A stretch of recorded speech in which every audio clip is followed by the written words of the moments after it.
राम बड़ाई करही और बोलनी मिलनी विनय मन हरही। दुश्मन भी राम जी की बड़ाई करते हैं। तो सब ही राम प्रिय जेहि विधि मोही नृप आशीष जनु तनु धर सोही। अरे प्रभु आपके चरणों का प्रताप है गुरुदेव। गुरुदेव मैं तो केवल एक ही बात जानता हूं और एक ही बात मानता हूं। गुरुदेव ने कहा क्या? बोले जे गुरु चरण रेणु सिर धरही। जो अपने गुरु के चरणों की रज को मस्तक पे लगाता है ना, ते जनु सकल विभव बस करही।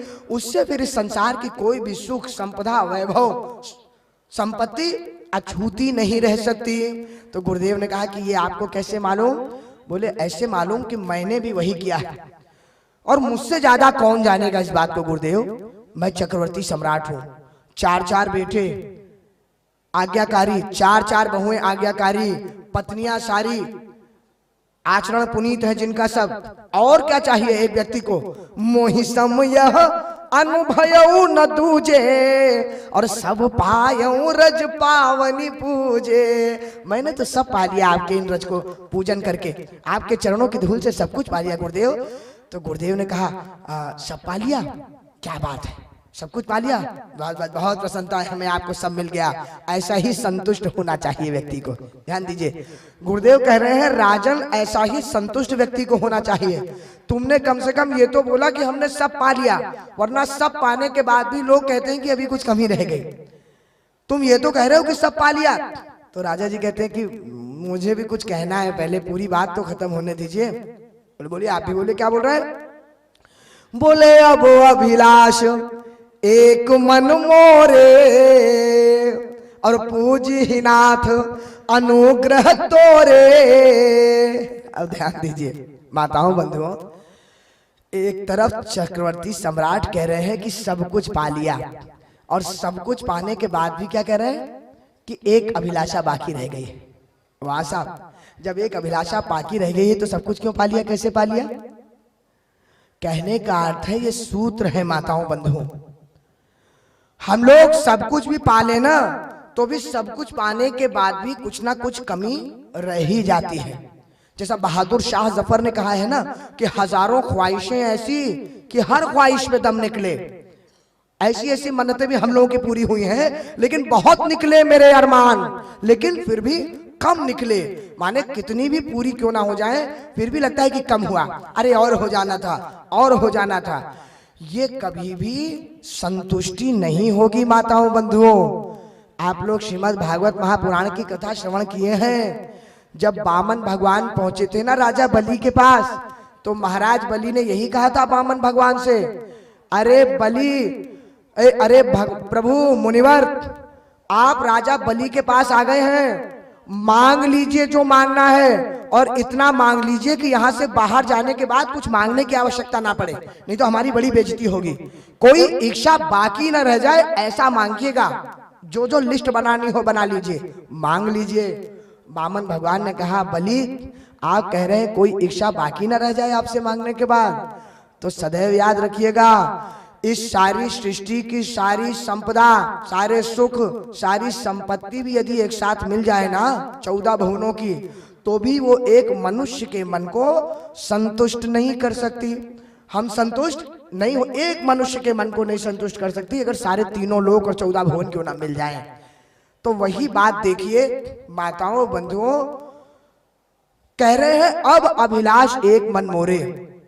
एक बार बहुत सुंदर मैंने सुना था, किसी ने प्रश्न किया कि महाराज जीवन का लक्ष्य क्या है।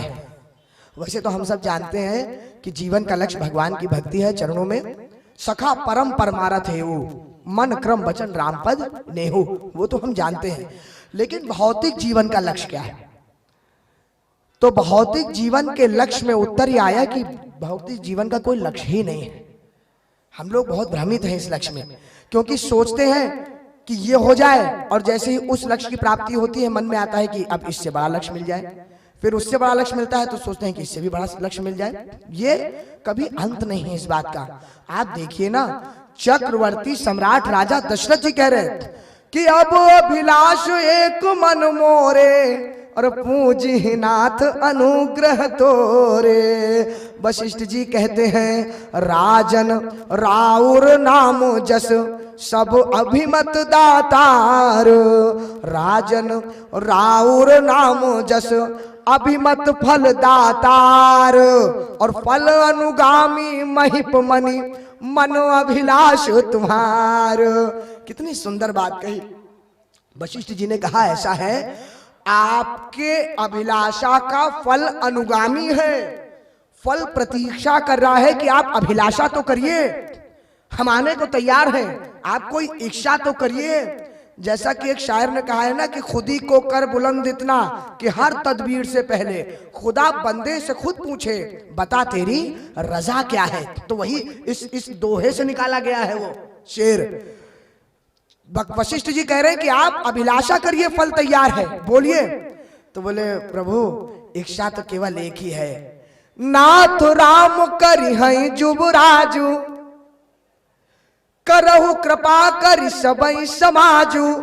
राम को युवराज कर दीजिए, युवराज बना दीजिए, बस यही एक लालसा है मेरे मन में, यही एक अभिलाषा है। माताओं बंधुओं विचार करिएगा, भगवान के बाप, भगवान भी नहीं, हम लोग कहते हैं ना कि तुम्हारे बाप हैं हम, तो भगवान के बाप चक्रवर्ती सम्राट राजा दशरथ जी के मन में भी एक अभिलाषा नहीं हो पाई थी पूरी। एक शायर ने बड़ा अच्छा कहा है कि खुशी का वास्ता सबसे, खुशी का वास्ता सबसे दूर बस एक कदम है। हम सबसे दूर खुशी केवल एक कदम दूर है और हर एक घर में बस एक ही कमरा कम है। आप देखिए कितने बड़े बड़े घर भी आप क्यों ना बना ले, लेकिन मन में रहता है कि एक कमरा और बन जाता तो उसे स्टोर कर देते, या एक कमरा और बना देता तो उसमें गेस्ट रुक जाता, या एक कमरा और बन जाता तो उसमें बेटी के वो आ जाते रह जाते। माने कितना बड़ा भी बंगला क्यों ना हो, लगता है कि एक कमरे की कमी रह ही गई। और ये 99 का फेर है जो कभी पूरा नहीं होना, वो कमरा कभी नहीं बनना आप लोगों का, हमारा ध्यान दीजिए। तो ये जब चक्रवर्ती सम्राट का नहीं बन पाया वो कमरा, तो हम और आप की क्या औकात है। माताओं बंधुओं कह रहे हैं नाथ राम करी है जुबराजू और करिए कृपा करी कहिए समाजू। पुनि न सोच तनु रही कि जायू, तन रहू कि जाऊ, बाद में जीऊं या मरूं मुझे कोई मतलब नहीं है, लेकिन यदि नहीं हो पाया ना तो जही न होई पाछे पछताओ, पछतावा रह जाएगा जीवन भर। मैं इस पछतावे के साथ नहीं मरना चाहता, लेकिन पछतावे के साथ ही जाना पड़ा। ध्यान दीजिएगा, मैं इसीलिए बार बार इसमें यही सूत्र है, इस बहुरी राम अभिषेक प्रसंगा पुनि नृप वचन राज रजभंगा में ये सब सूत्र हैं, ध्यान दीजिएगा। बोले जही ना होई पाछे पछताओ, तो बस जी समझा रहे हैं कैसी बात आप कर रहे हो, आप भगवान के बाप हैं भाई, भगवान के पिताजी हैं, ऐसी बात आपके मुंह से अच्छी नहीं लगती। सुनु रप जासु विमुख पछताही और जासु भजन बिनु जरनी न जाही। भयउ तुम्हार तनय सोई स्वामी राम पुनीत प्रेम अनुगामी। अरे आप कैसी बात कर रहे हैं, आप पछताएंगे, भगवान के पिता को कभी पछताना पड़ सकता है क्या?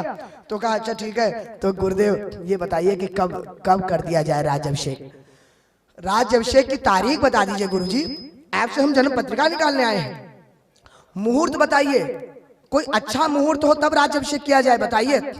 ध्यान दीजिएगा, एक बार अबुल कलाम आजाद जी से पूछा गई थी ये बात, जब उनको नामांतरण करने जाना था ना, तो नामांतरण करने जाना था तो उनसे पूछा आकर के पार्टी के लोगों ने कि अरे भाई कुछ मुहूर्त निकलवा लें आपके लिए, कोई अच्छा समय निकाल लें, आप नामांतरण करने जा रहे हैं। अबुल कलाम आजाद जी ने कहा था माताओं बंधुओं कि जब तक सूर्य समय पे अपनी परिक्रमा कर रहा है, जब तक चंद्रमा समय पे अपनी परिक्रमा कर रहा है, जब तक पृथ्वी माता समय पे अपनी गोल गोल चक्कर लगा रहे हैं, जब तक 9 ग्रह समय पे अपने हिसाब से घूम रहे हैं ना, तब तक सब कुछ सही चल रहा है, तब तक कोई मुहूर्त की आवश्यकता नहीं है, तब तक समय सही है। हालांकि ये बात वामपंथी सुनाई जरूर देती है, लेकिन कहने का अर्थ ये है भगवान श्री राम के राज्य अभिषेक के लिए कई बात का मुहूर्त जासु सकल मंगलमय की थी तासु पयान सगुन यह नीति। वो तो भगवान है हमारे। वशिष्ठ जी कहते हैं राम जी का राज्याभिषेक कब करना है? बेगी विलंब न करिए नृप। बेगी और विलंब ना, ध्यान दीजिएगा, दोनों का एक ही अर्थ निकल रहा है। बेगी करिए और विलंब ना करिए। विलंब ना माने भी जल्दी और बेगी माने भी जल्दी, माने जल्दी जल्दी जल्दी जल्दी करिए, देर मत करिए, जल्दी जल्दी करिए। आप लोग एक बात बताइए, जो लोग ये कहते हैं ना माताओं बंधुओं कि अरे चक्रवर्ती सम्राट के मन में कोई खोट रही होगी, ऐसी बहुत बात सुनने में आती है, इसीलिए तो उन्होंने भरत जी को भेज दिया था ननिहाल, कोई खोट होगी उनके मन में। अरे भाई, अगर घर में बर्थडे पार्टी भी होती है तो हम लोग सारे परिवार को बुलाते हैं कि नहीं बुलाते? चाहे कोई कहीं से भी हो, कोई छोटा सा आयोजन भी करते हैं तो सारे परिवार वालों को बुलाते हैं कि नहीं? तो इतना बड़ा राज्याभिषेक हो रहा है, चक्रवर्ती सम्राट को इतना नहीं लगा कि भरत जी को बुला ले कई कई रात से? इसका मतलब जरूर कोई खोट होगी। लेकिन आप एक बात बताइए, अरे भाई खोट होती तो भरत जी को बुलाना तो दूर, पहले माता केकई को भी वो भेजते इसी बहाने से। केकई माता तो वहां बैठी ही थी जिनसे वचन हुआ था, नंबर एक।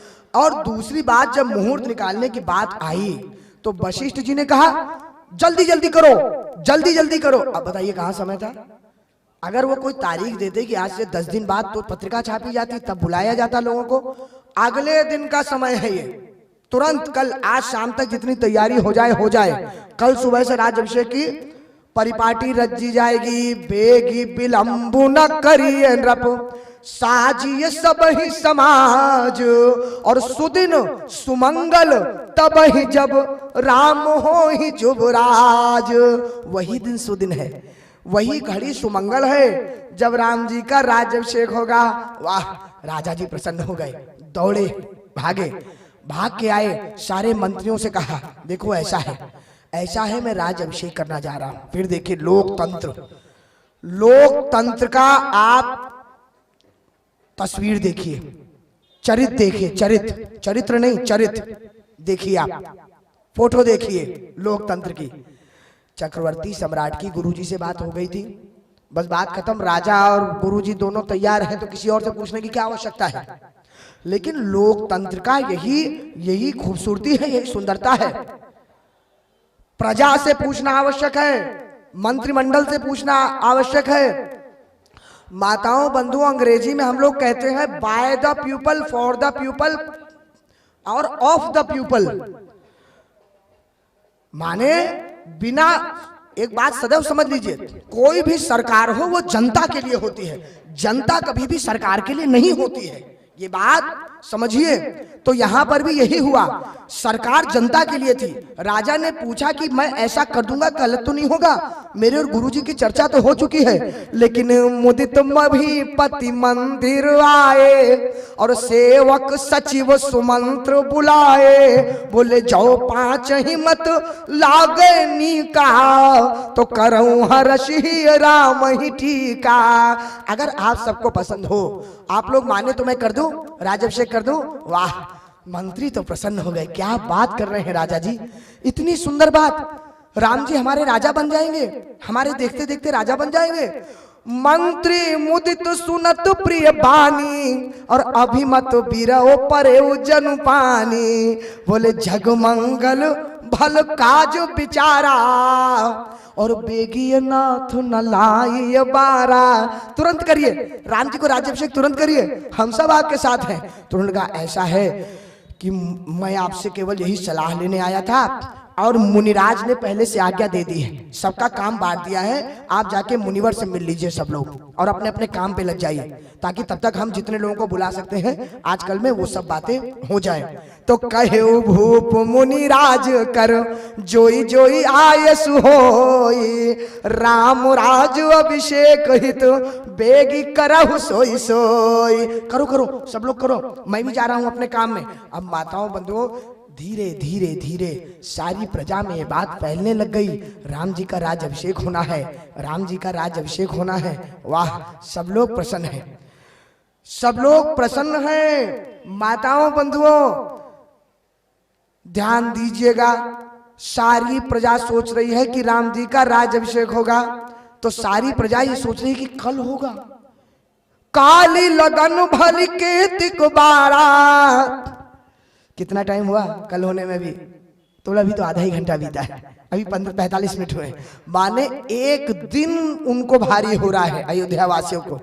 काली लगन भली केतिक बारा और पूजी विधि अभिलाष हमारा। कनक सिंहासन शीय समेता बैठहि राम होई चित चेता। और सकल कहीं कब होई काली। कब होगा ये कल? ये कल क्यों बनाया भगवान ने? आज ही क्यों नहीं हो सकता था? सकल कहीं कब होई काली। लेकिन दूसरी तरफ बिघन मना वही कपट कुचाली। दूसरी तरफ षड्यंत्र प्रारंभ होता। राम जी का राज्याभिषेक हो रहा है, राजा बन जाएंगे राम। अरे ऐसा कैसा हो सकता है जी?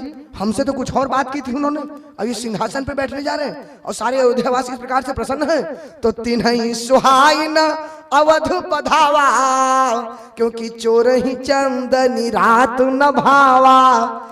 जैसे चोरों को चांदनी रात पसंद नहीं है ना, उसी प्रकार से उन लोगों को अच्छा नहीं लग रहा था ये राज्याभिषेक। लोगों की प्रसन्नता पसंद नहीं आ रही थी लोगों को, माताओं बंधुओं देवताओं को।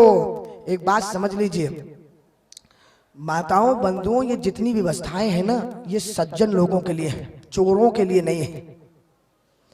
भाई ये लाइट लगी यहाँ पे सब जगह, 24 घंटे की व्यवस्था है कई शिविरों में। दिन में लाइट नहीं रहती तो प्रकाश रहता है सूर्य भगवान का, रात में बिजली चली आ जाती है 5 बजे से। ये सज्जन लोगों के लिए। चोर तो यही चाहेंगे कि कब 1 घंटे के लिए लाइट कट जाए मेले में और हम कितना यहां से लेकर के चंपत हो जाए दुकानों से। भाई सड़कें बनी है 4 लेन 6 लेन, ये सज्जनों के लिए ही तो बनी है। चोर तो चाहता है कि बीहड़ जंगल कितना हो कि मैं कूद फांद के निकल जाऊं। वो ये थोड़ी चाहेगा कि बड़ी बड़ी सड़कें बने, लाइट हो और पानी हो। ताला तो लगा है सज्जनों के लिए, तोड़ तो हथौड़ी लेके और सब लेके घूम ही रहा है। एक आपको सच घटना बताऊं तो एक प्रदेश की घटना है, वहां के मंत्री जी पहुंचे वहां पर, बिल्कुल सत्य घटना है। तो पहुंचे तो जनता ने कहा कि ऐसा है कि यहाँ सड़क क्यों नहीं बन रही है? आप काहे बात के मंत्री हैं, सड़क बनवाइए जल्दी, यहाँ पर हम लोग परेशान हैं। तो मंत्री जी ने कहा ऐसा है भैया कि सड़क तो मैं बनवा दूं कल और 2 दिन में सड़क बनके तैयार हो जाएगी, लेकिन एक बात ध्यान रखना, जो पुलिस यहाँ 2 घंटे में आती है ना अंदर तक, वो आधे घंटे में आप लोगों के पास आ जाएगी। तो क्या बनवाऊं सड़क? तो उन लोगों ने मना कर दिया कि नहीं नहीं हमको सड़क नहीं बनवानी, रहने दीजिए, पुलिस आराम से आने दीजिए। ये सत्य घटना है एक प्रदेश की, नाम नहीं ले रहा हूं। तो कहने का ये अर्थ है कि ये सब चोरों डकैतों के लिए अव्यवस्था है। सज्जन तो व्यवस्था चाहता है अच्छी हो।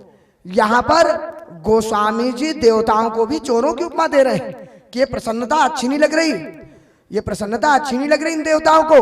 तिन्हि सुहाइन अवध बधावा और चोर ही चांदनी रात न भावा। तो क्या किया?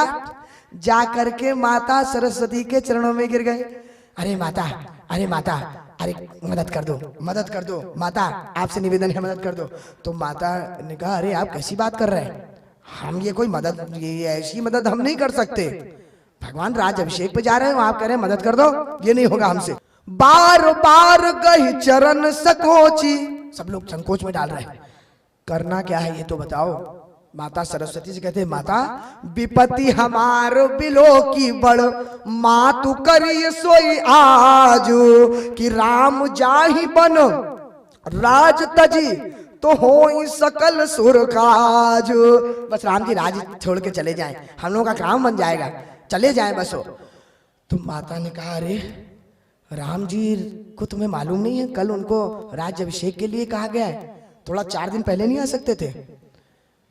अरे भाई इस घोषणा होने से पहले नहीं आ सकते थे आप हमारे पास कि उनको वनवास भेजना है तो हम कुछ बनाते प्रयोजन।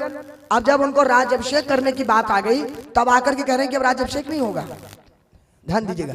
अरे भाई न कहा हो किसी बात को तो वो बात ना हो तो दुख नहीं होता। राज्याभिषेक के लिए ना कहा जाता और तब वनवास दे दिया था तो कोई दुख नहीं था।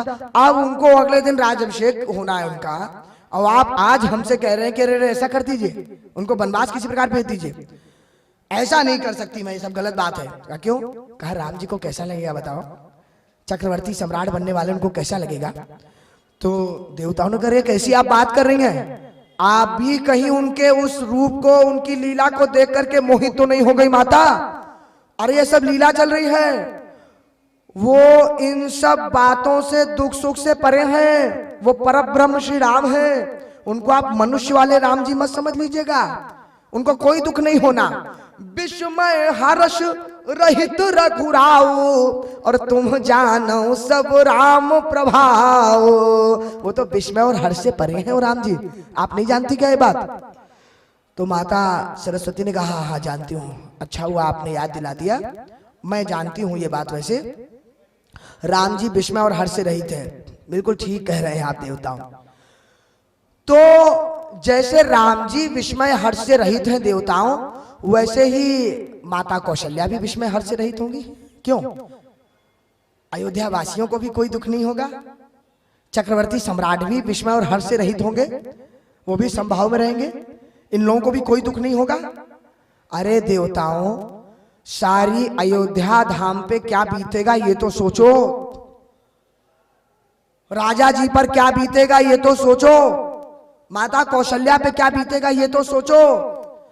तो देवताओं ने कहा कि ऐसा है, बीतेगा हम जानते हैं, इन लोगों के ऊपर खूब बीतेगा, लेकिन माता आप भूल गई शायद, आज आपको इनके दुख पे चिंता हो रही है कि इनको कितना दुख होगा, इन पर क्या बीतेगी।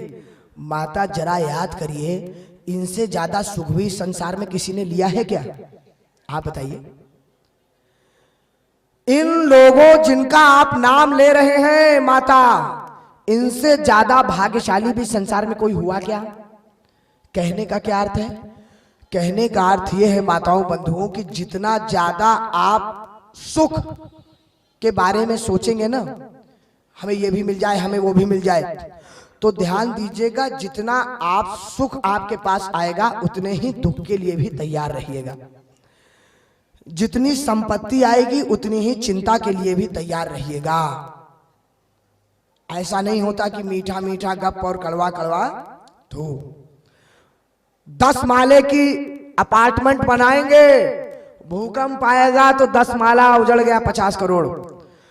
और एक झोपड़ी छोटी सी बनाएंगे तो भूकंप आया तो 1000, 10,000, 5,000 की बात है, कोई बात नहीं, चला गया। माने जितना आता है ना, वैसे तो इसका अर्थ अलग है, लेकिन कुछ विद्वान ये भी अर्थ करते हैं, सुखे दुखे समय कृत्या लाभा लाभ हो जाया जयो। सुख दुख लाभ हानि ये सब भगवान सम देते हैं, समभाव में, जितना सुख देंगे उतना ही दुख भी देंगे, तैयार रहिएगा उसके लिए। यही कह रहे हैं अयोध्यावासी कि माता, बहुत आपको आज लग रहा है माता कौशल्या बहुत रोएंगी, ऐसा लग रहा है क्या? तो बोले हाँ। तो बोले माता वो भी याद करिए, व्यापक ब्रह्म निरंजन निर्गुण विगत विनोद, सो अज प्रेम भगति बस कौशल्या के गोद। उन कौशल्या माता ने उन पर ब्रह्म को गोद में भी खिलाया है। ये सुख किसी और को मिलेगा क्या माता? और आप कह रहे हैं चक्रवर्ती सम्राट के ऊपर क्या बीतेगी? भाग्य विभव अवधेश कर देखी देव ब्रह्मादि, लगे सराहन सहस मुख और बादी जानी जन्म निज बादी। देवता आज उनके सामने अपने जन्म को व्यर्थ समझ रहे हैं चक्रवर्ती सम्राट के, तो वो सुख भी देख लीजिए। और आप क्या कह रहे हैं कि अयोध्यावासी बड़े दुखी हो जाएंगे। माताओं बंधुओं, उमा अवधवासी नर नारी कृतारथ रूप, ब्रह्म सच्चिदानंद अज रघुनायक जह भूप। जिस अयोध्या के साक्षात भगवान श्री राम जहां पे भूप बन के आए हों, रघुनायक बन के आए हों, उन अयोध्या जी के भाग्य की कोई बात कर सकता है माता? और आप कह रहे हैं कि इनके दुख, तो इनके सुख को भी देख लीजिए।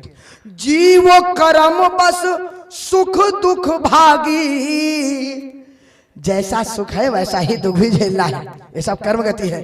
तो जाइए अवध देव हित लागी, जाइए जाइए, अब आपको देवताओं के लिए इतना करना पड़ेगा।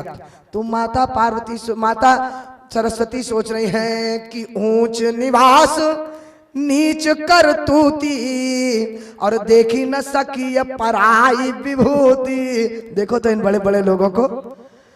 एक बात और आपको बता दूं, बड़े लोगों में जलन ज्यादा होती बजाय छोटे लोगों के, क्योंकि बड़े लोगों में बड़े होने का एक दम्भ भी होता है, एक अभिमान भी होता है। वो सोचते हैं हमसे बड़ा ना हो जाए। और छोटे लोग तो अपने से न जाने कितने बड़ों को देखे ही हैं, तो उनको उस बात का दम्भ नहीं आता, उस बात की जलन नहीं होती। तो देखिए, देखी ना सकई पराई विभूति। ज्यादातर बड़े लोग ऊंच निवास तो होती, लेकिन देवताओं के लिए गोस्वामी जी लिख रहे हैं कि इतने ऊंचे ऊंचे रहते हैं और करतूत करते हैं नीची, इतनी छोटी करतूत कर रहे हैं ये लोग। लेकिन सोचा ठीक है, आगिल काज बिचारी बहोरी, और करी है चाह कुशल कवि मोरी।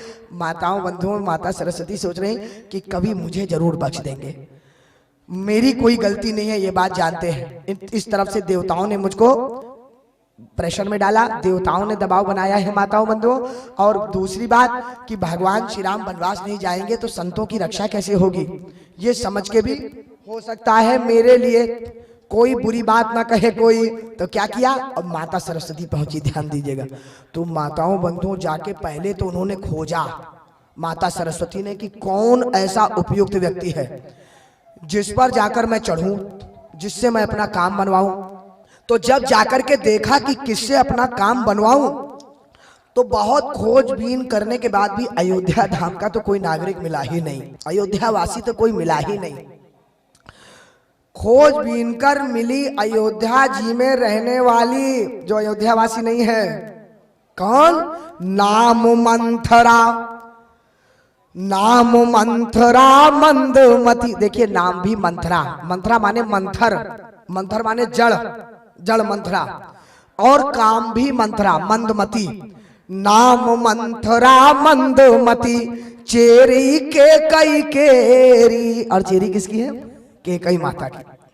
ध्यान दीजिए, केकई माता भी। ऐसा क्यों लिखा, चेरी केकई केरी, और कोई नहीं लिख सकते थे क्या? ध्यान दीजिए, वो इसलिए लिखा कि जैसी माँ वैसी बेटी। भाई ध्यान दीजिएगा, केकई राज को वरदान था माताओं बंधुओं कि वो जानवरों से बात कर लेते थे, जानवरों से बात कर लेते थे, लेकिन शर्त ये थी कि जो बात वो कर ले या सुन ले वो किसी को बता नहीं सकते, बता नहीं सकते थे। तो हुआ क्या कि भाई एक बार वो बालकनी में खड़े थे और सुख सारी का बात कर रहे होंगे, अपने कुछ पर्सनल बात कर रहे होंगे। तो इन्होंने सुना तो हंस दिए केकई राज। तो जो धर्म पत्नी जी थी उन्होंने कहा, क्या सुना आपने, क्या बोला उन्होंने, बताइए तो क्या बोला उन्होंने। तो केकई राज ने कहा, अरे अरे देवी तुम जानती हो कि मैं नहीं बता सकता, मेरे साथ शर्त है कि अगर मैंने ये बात बता दी तो मैं उसी समय भस्म हो जाऊंगा, मैं जल जाऊंगा, मैं मर जाऊंगा, मेरी मृत्यु हो जाएगी, मैं ऐसा नहीं कर सकता, मैं नहीं बता सकता। वो बात जो कर रहे थे।